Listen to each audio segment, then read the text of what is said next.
নবীজি বলছেন আফসুস সালাম ওয়া আতঈমুত তাআম লিনুল কালাম সাল্লু বিল্লাইলি ওয়ান নাসি নাওয়াম তাদখুলুল জান্নাতা বিসসালাম।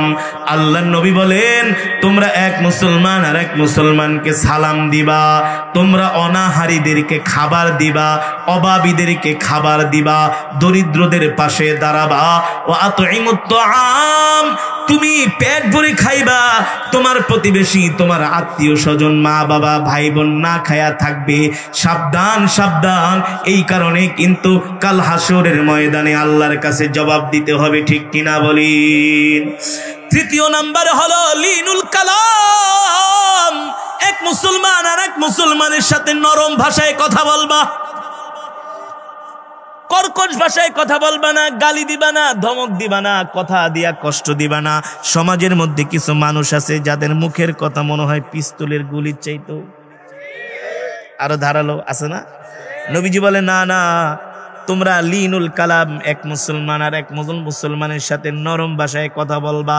সাবধান সাবধান, যারা জান্নাতি হবে তাদের ভাষা কখনো কর্কশ হবে না, জান্নাতীদের মুখের ভাষা হবে নরম। জান্নাতীদের মুখের ভাষা শুনলে মনে হবে মুক্তা ঝরে মুক্তা, ঠিক কিনা বলেন? সাইয়েদেনা হযরত আবু বকর ছিলেন নরম, হযরত ওমর ছিলেন গরম, কিন্তু মানুষের সাথে আচরণ করতেন নরম। সুবহানাল্লাহ, আরো জোরে বলেন সুবহানাল্লাহ।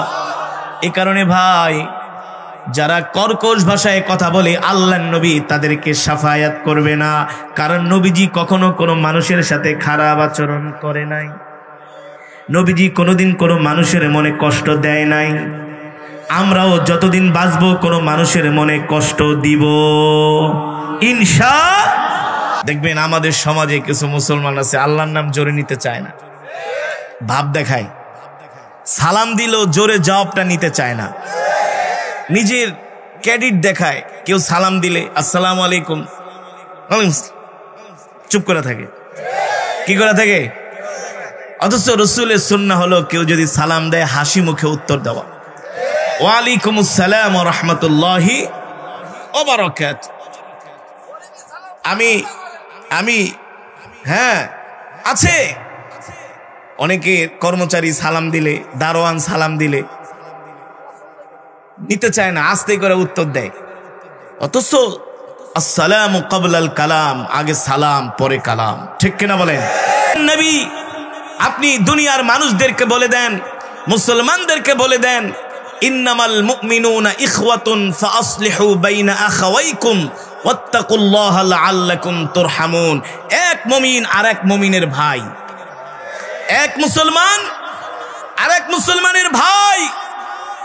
যখন দুইজন মুসলমান ঝগড়া লাগে, তোমরা তৃতীয় পক্ষ আইসা ঝগড়াটাকে মিলায় দাও, সালাহ করে দাও, ঝগড়াটাকে শেষ করে দাও।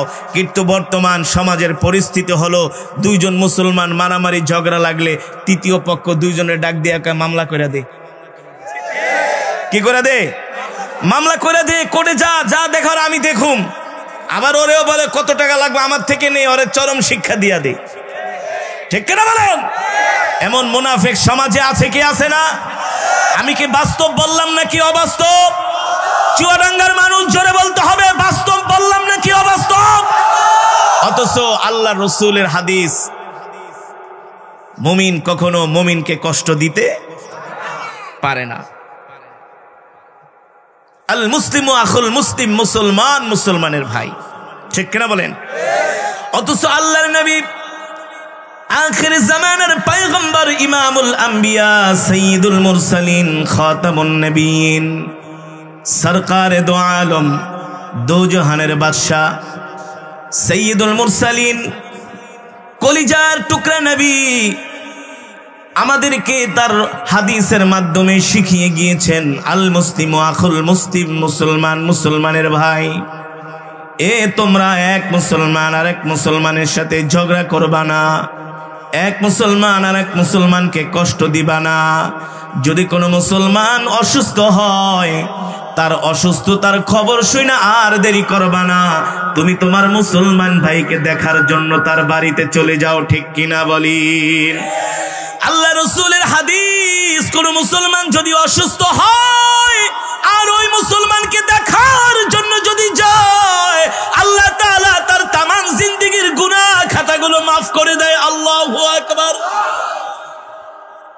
আমাদের নবী আমাদেরকে কত সুন্দর আদর্শ শিখিয়ে গেছেন, কিন্তু আজকে আমাদের মাঝে রসুলের আদর্শ নাই, রসুলের চরিত্র নাই, রসুলের আখলাক নাই। এই যে রবিউল আউয়াল মাস, এই মাসে আপনার আমার কলিজার টুকরা পৃথিবীর জমিনে আগমন করেছেন। মক্কার অন্ধকার তিনি আল্লাহর কোরআন দিয়া দূর করেছেন, ঠিক কিনা বলেন? মক্কার মানুষেরা মারামারি কাটাকাটি হানাহানিতে ব্যস্ত ছিল, এক গোত্র আর এক গোত্রের সাথে মারামারি লাগলো। ওই মারামারি বছরের পর বছর চলতো, যুগের পর যুগ চলতো। এমন একটা বর্বর জাতিকে আল্লাহর নবী এই পৃথিবীর জমিনে সবচেয়ে আদর্শ এবং সোনার মানুষে পরিণত করেছিলেন। কেমন সোনার মানুষে পরিণত করেছিলেন?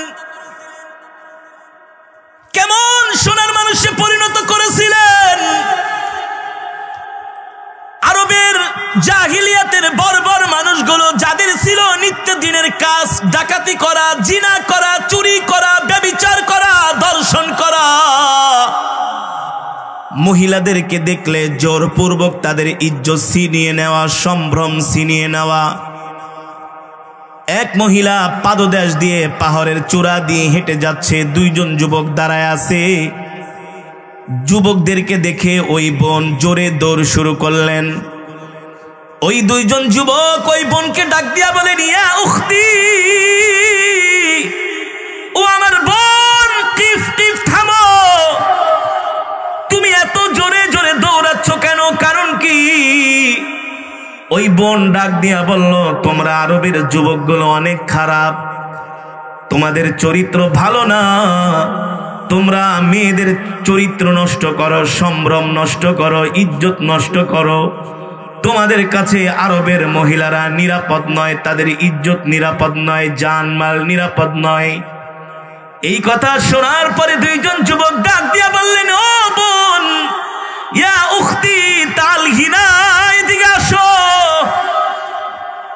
তুমি ঠিকই বলেছ, আগে আমরা মহিলাদের ইজ্জত নষ্ট করতাম, সম্ভ্রম নষ্ট করতাম, কিন্তু তুমি জানো না এই আরবের বুকে, এই মক্কার বুকে একজন রহমাতুল লিল আলামিনের আগমন ঘটেছে। আল্লাহু আকবার।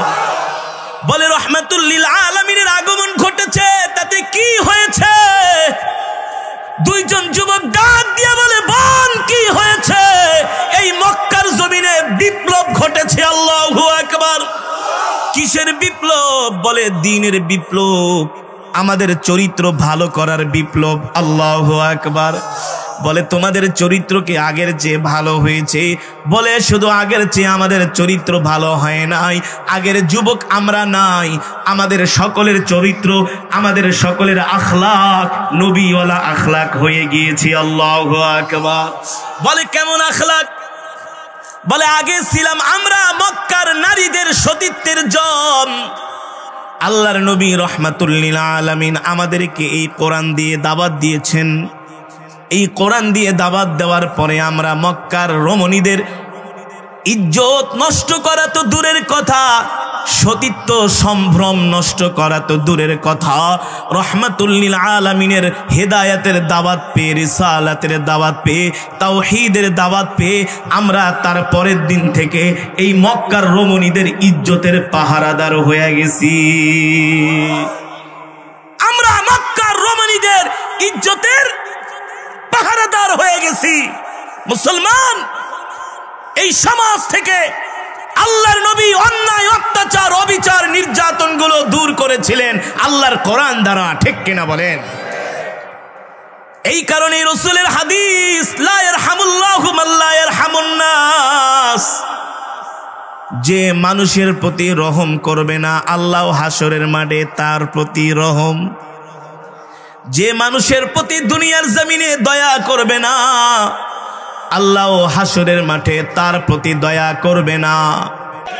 আমরা রাসূলের এই আখলাক, চরিত্র, আদর্শগুলো গ্রহণ করতে পারবো না ভাই? দরকার আছে না ভাই? কে কে পারবো? হাত উঠাই, নারায়ে তাকবীর। হাত সোজা করি, সোজা করি, সোজা করি, সোজা করি।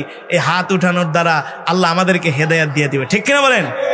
বলি আল্লাহ আল্লাহ। মানুষের সাথে যেন সুন্দর আচরণ করতে পারি, আল্লাহ তৌফিক দেন। আল্লাহ তৌফিক দেন, আল্লাহ তৌফিক দেন, আমিন। হাত নামান।